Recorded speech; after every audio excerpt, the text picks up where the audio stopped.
During the 20th century, the population of Subcarpathia was forced to belong to a number of states, which, of course, had a positive impact on people's mentality and the tolerance towards other nations. Following the gaining of independence by Ukraine, the situation of the minorities, despite economic difficulties due to coexistence traditions of the Subcarpathian people and the specific development of Ukrainian politics, was satisfactory. At that time, century-old standards of peaceful coexistence, providing conflictless relations among nationalities, still prevailed.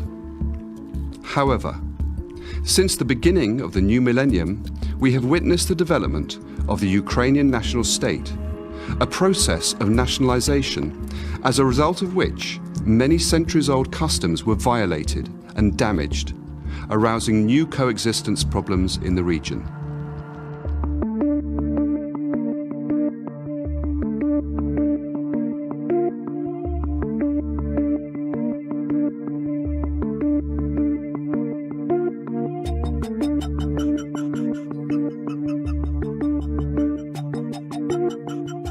Anti-Hungarian actions in Ukraine. This film is a summary of the Minority Monitor research project by the Cultural Alliance of Hungarians in Subcarpathia and the Lehozsky Tividar Social Science Research Center. The project is a compilation of recent actions carried out against the Hungarian community of Subcarpathia. The researchers documented more than 400 anti-Hungarian cases in the years 2014 to 2018. Reviewing these cases, the Research Centre concluded that official policy carried out against the Hungarian minority expressly and consistently seeks the forcible assimilation of the community. In many cases, these anti-Hungarian manifestations were either carried out or silently aided by official government offices, by executive organs, both at the national and regional level, by political parties, by a wide range of news outlets, and by Ukrainian nationalist forces. The strategy they employ is simple but effective. It begins with heated attacks in Ukrainian media, which are mostly owned by close associates of political parties, against the Hungarian community, their institutions and organizations. They accuse the Hungarian community and leaders of false and unfounded conspiracies, thereby poisoning public opinion against the Hungarians, who are portrayed as separatist, anti-state individuals who do not speak Ukrainian. Incidentally, the Hungarian minority makes up just 0.2% of the population of Ukraine, yet is the country's best organized national minority.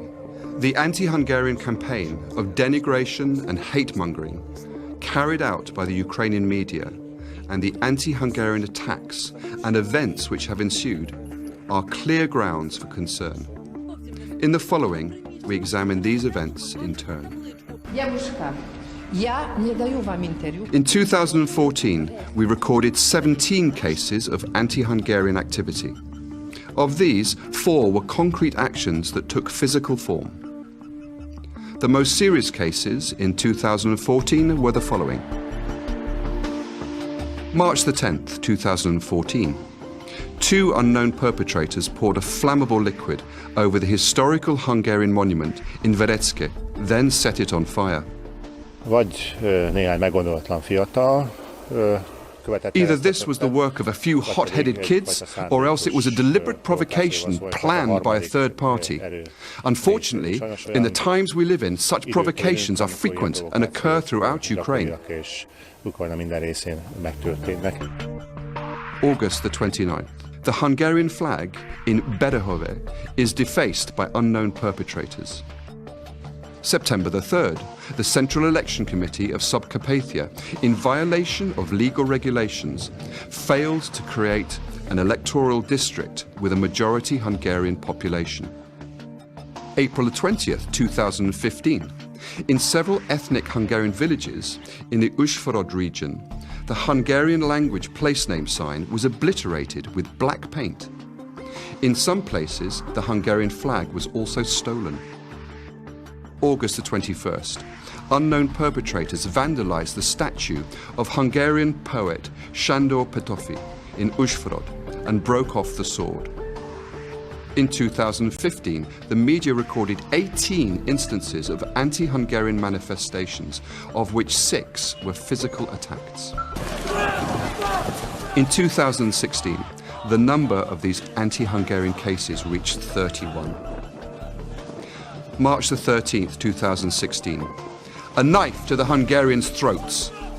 About 300 members of extremist Ukrainian nationalist organizations, Karpatska Sich, Pravi Sector and Azov, marched on the streets of Uzsföröd. They shouted anti-Hungarian slogans that urged the extermination of the Hungarian ethnic group. Prosecutors opened a case, but no one was arrested.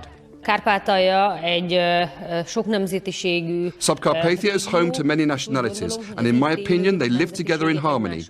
What we see here is primarily imported nationalism, groups that come here from outside to provoke people and undermine this peaceful coexistence. Azt a célt szolgálják, hogy ezt a békét és ezt a békés egymás mellett élést megbontsák. August 11th.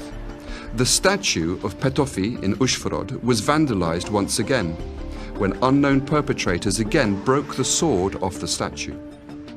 October the 3rd. A Ukrainian report published on both the Correspondent blog and the Zakarpattia.net website informed readers that the leadership of the Cultural Alliance of Hungarians in Subcarpathia used illegal methods in an attempt to falsify the results of a referendum held in Hungary on October the 2nd, 2016. The article included a roster of the names of the Alliance's leadership and their personal data, which is also a violation of privacy laws. November the 25th. The Holocaust Memorial in Uzsföröd, which was erected with the support of the Hungarian government, was desecrated. Világosan látszik, hogy ez egy megtervezett akció volt, nem egy spontán. It's clear this was a planned attack, not spontaneous. They brought the paint with them.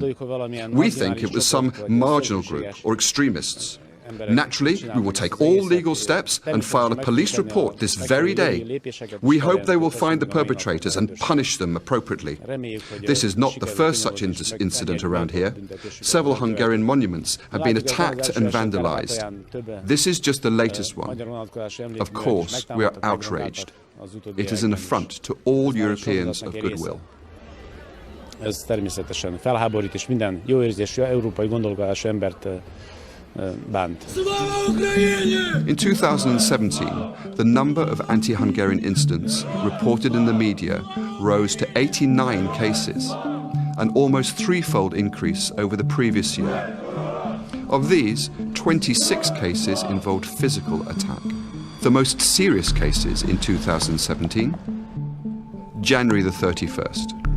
Activists of the so-called Black Committee movement held a demonstration at the Embassy of Hungary in Kiev. We want the Ukrainianization of Ukraine. The next step, Ukrainianization of Europe. March the 15th.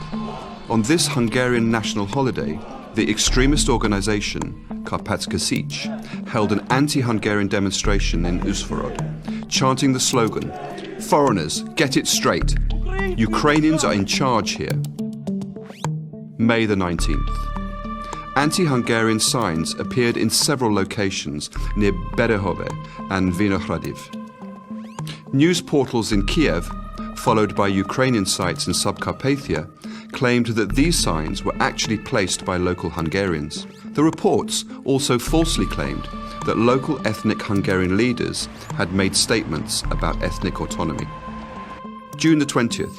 Vandals in the town of Hust poured green-coloured medical disinfectant over a memorial plaque at the local castle monument, dedicated to the Hungarian poet Ferenc Kölcsey. June 21st.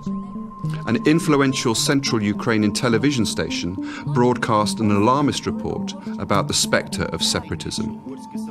The report insinuated that by providing aid to Subcarpathia, the government of Hungary is seeking to extend its influence over the region. They are trying to spread this atmosphere of panic into our region, and we reject this in the strongest possible terms. The fact is, the central news media and press are, unfortunately, the catalysts of this effort, which stirs up hatred and anger against the national minorities, as if we, the Hungarians of Subcarpathia, 150,000 people in a Ukrainian population of 40 million, as if we were somehow a threat to Ukraine's national unity. It sounds absurd. In any case, the attempt is outrageous. June 24th. The Svit publishing house, Lviv, eliminated its Hungarian language textbook, publishing office in Uzhhorod. August 21st. The TV station, 112, broadcast a report on alleged Hungarian separatism and warned of the dangers of dual citizenship. We took a walk around the town of Berehove. I felt like I was at a border crossing point, a no man's land, a grey zone. It's not yet Hungary, but it's also hard to call it Ukraine. Every house and even the offices have signs in Hungarian. And in addition to the blue and yellow Ukrainian flag, you see the red, white and green, he says, visibly upset and outraged. September the 5th, 2017. The Ukrainian parliament passed an education law which eliminates native language education as of the 5th grade. It's as if the worst era of Stalinism has returned in a country that calls itself democratic. They have prohibited native language education and shunted the minorities into a different education system that teaches only in the state language. This is outrageous. By passing this law, Parliament is violating the rights that are guaranteed by the Constitution of Ukraine. I think it's unnecessary because we can learn Ukrainian without this law. I would really like to continue school in Hungarian because it is our native language, and that's what we know best, what we love best. After all, this is the language in our heart.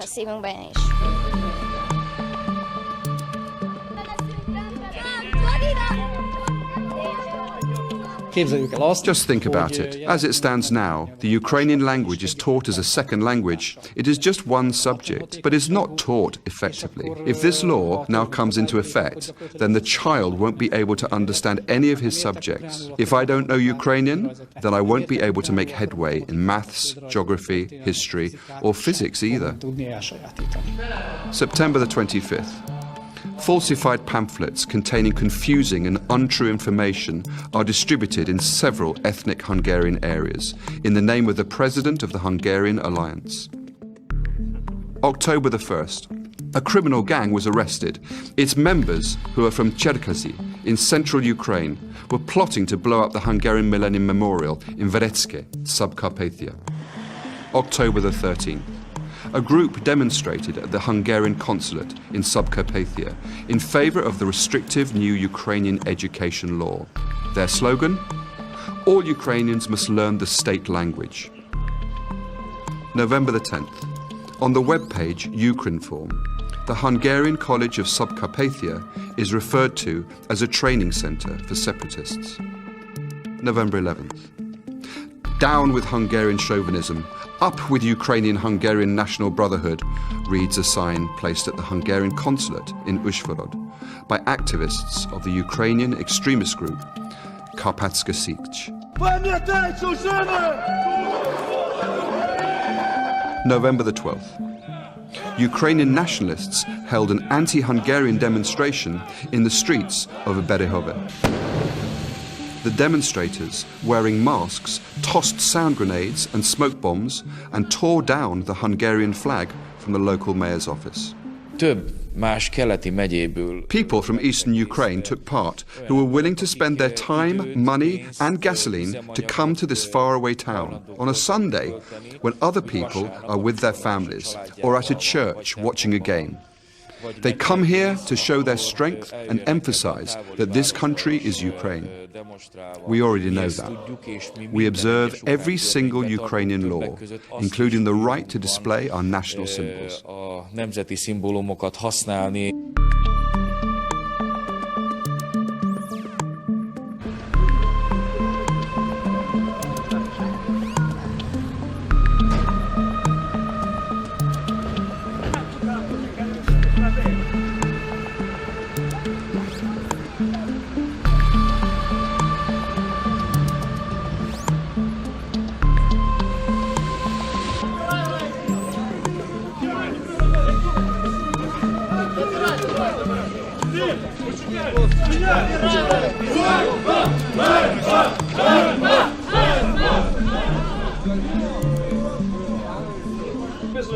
Everywhere you look, there is a sign in Hungarian.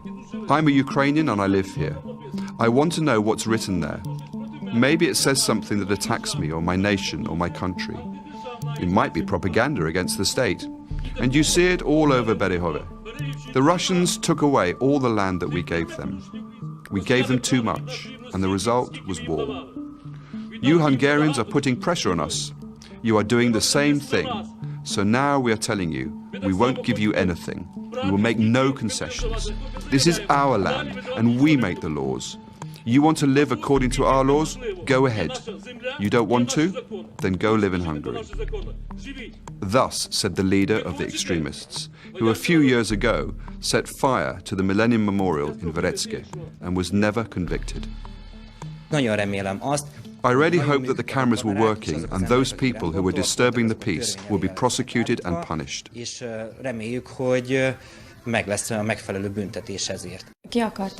I was planning to go out for a walk with my child, but I saw the live broadcast on the internet and we were afraid to go out.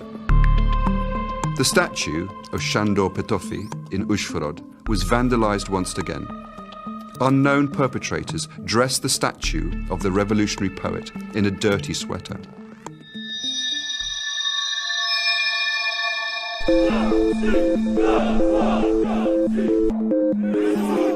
The life of a minority in the shadow of terror attacks. Anti-Hungarianism reaches an unprecedented level. For the first time in the region's history, a deliberate bombing is carried out against the organization that represents the Hungarian minority. February the 4th, 2018. Unknown perpetrators toss a bottle containing a flammable liquid onto the headquarters of the Cultural Alliance of Hungarians in Subcarpathia in central Uzsgorod. February the 27th. Unknown perpetrators blow up the building of Cultural Alliance of Hungarians in Subcarpathia in Uzsgorod. The entire ground floor premises are destroyed. At 2 minutes before 2 o'clock, my phone rang. The one that is attached to the alarm system. So that's how I found out. By the time I called my colleague, she was already calling me. And then we alerted our vice president, who told us to call the police. And then everything happened very quickly. This was a terrorist attack, no question. It seemed clear that it was a bomb. If anyone had been in the building, their life would have been in danger. The building was destroyed. No matter who actually carried it out, in my opinion, the responsibility lies with the intense anti-Hungarian campaign by extremist organizations that has been ongoing in the Ukrainian media for over a year. The campaign paints a negative picture of the Hungarian minority and make people hysterical. The other reason this could happen is that similar actions have occurred many times before, yet no one is ever prosecuted. So they think they can get away with it. Their goal is clear: to intimidate the Hungarians of Subcarpathia and to stir up antagonism between the nationalities who live here.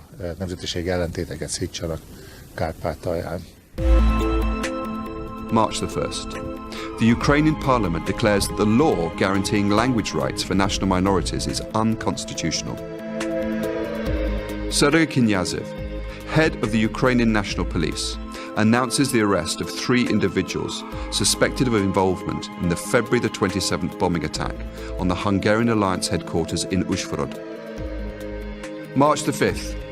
Ukrainian Foreign Minister Pavlo Klimkin states, anyone who insists that anti-Hungarianism or even an anti-Hungarian campaign is underway in Ukraine should take his complaints to Moscow, to the Kremlin, to the security forces of the Russian Federation.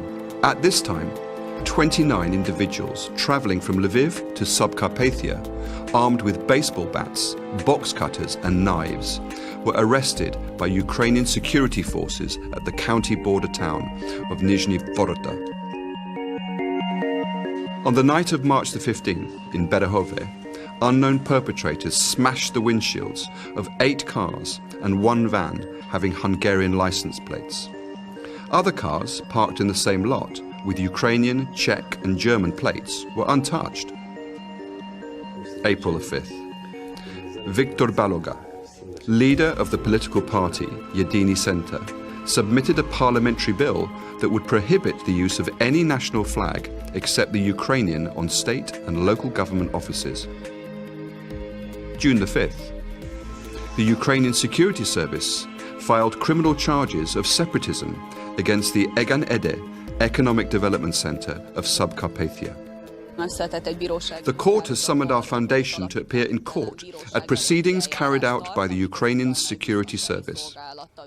They accuse our foundation of being separatist and that the grants we give out threaten Ukraine's territorial integrity. June the 6th, the local chapter of the organization Svoboda demonstrated at the Ministry of Education in Kiev. Their protest? The government is ignoring the Hungarian separatist threat in Subcarpathia. June the 22nd, the Egan Ede Memorial Park near Uzhhorod was vandalized. A memorial stone painted in the colors of the Hungarian flag was spray painted. June the 27th, a stone cross on a hill in Berehove was vandalized.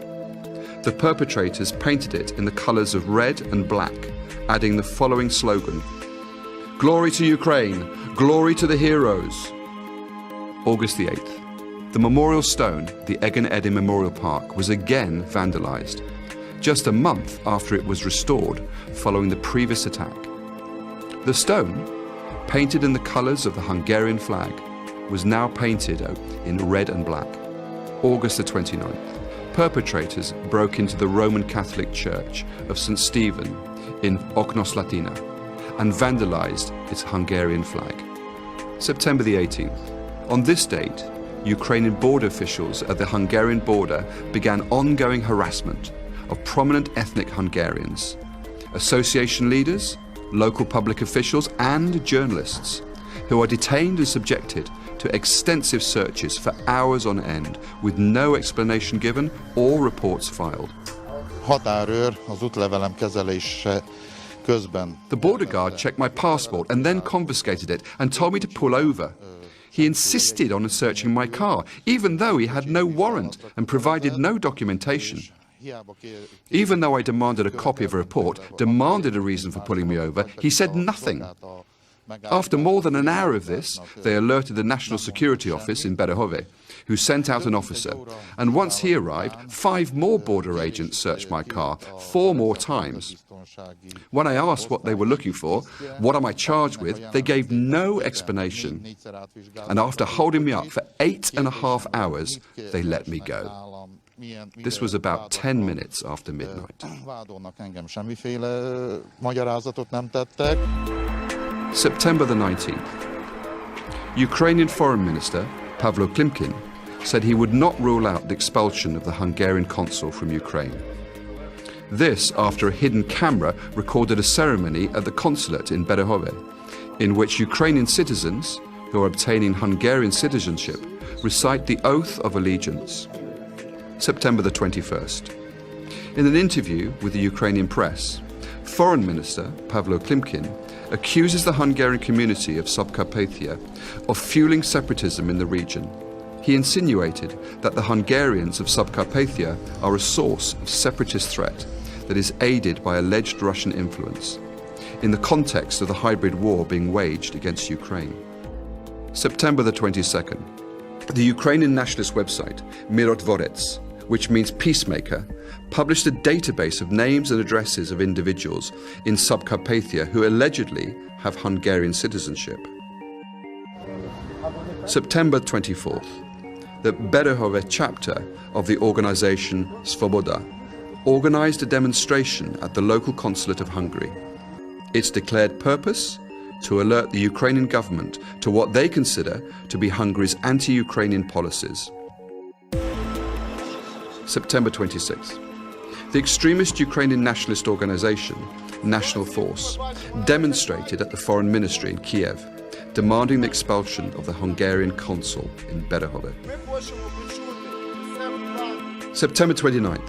The Ukrainian nationalist website, Mirotvorets, added the name of Hungarian Foreign Minister Péter Szijjártó to its public database, claiming that Szijjártó accused Ukrainian President Petro Poroshenko of oppressing the Hungarians of Ukraine.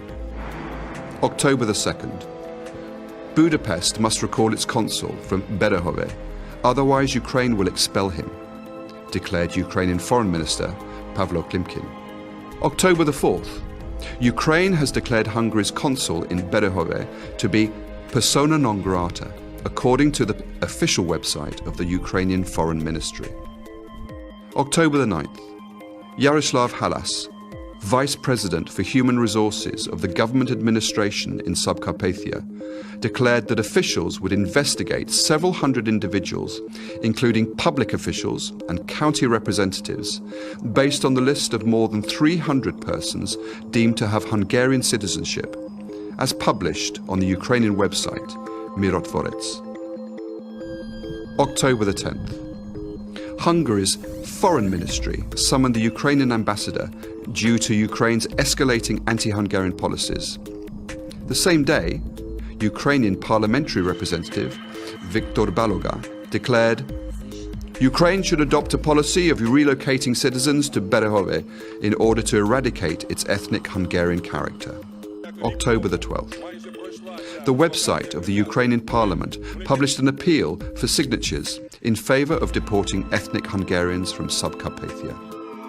October the 13th. Irina Farion, a Ukrainian linguist, political and social activist, referred to the Hungarians of Subcarpathia as imbeciles and compares them to dogs.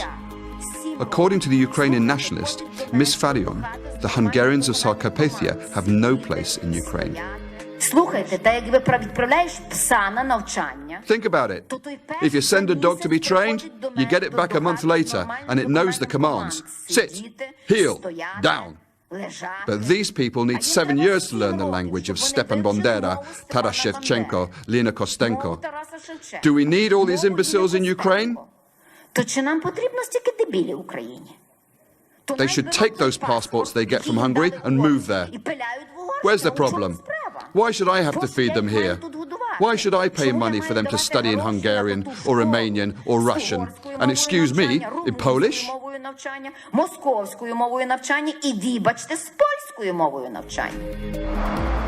October the 20th. Stop the separatists. Billboards bearing the slogan and the names and photographs of the leaders of the Hungarian community appear along the main roads near the towns of Uzhhorod, Mukachevo and Berehove. During November and December of 2018, a further 3 anti-Hungarian acts were monitored. Each of them may be considered as rough ones.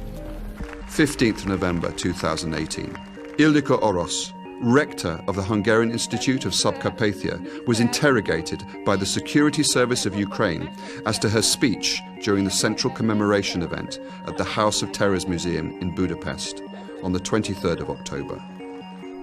22nd of November 2018. Mysterious billboards appear in Subcarpathia with the text, "Let's overcome fascism together," displaying photos of Ms. Ildikó Orosz, Hungarian Institute of Subcarpathia, and Mr. Hennedy Moskal, Governor of Subcarpathia. 26th of November 2018. News website Mukachevo.net, referring to unofficial information, published an article about a criminal procedure against Ms. Ildikó Orosz, Hungarian Institute of Subcarpathia, member of the County Council.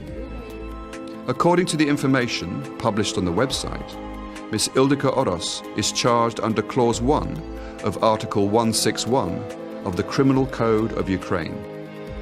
Discrimination based upon race, ethnic origin, religion, deficiency, and other characteristics.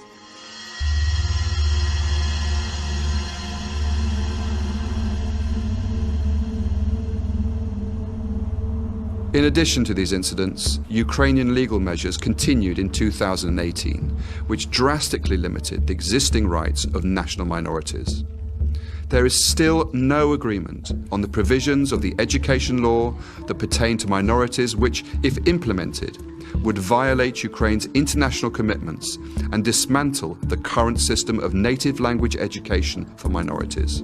Citing formal impediments, the Ukrainian Constitutional Court declared that the 2012 legal regulation on the use of native languages is no longer in effect. This court decision is a significant step backwards for minority language rights. Another cause for concern. The Ukrainian High Council is now considering proposed laws that would further limit or eliminate national minority rights.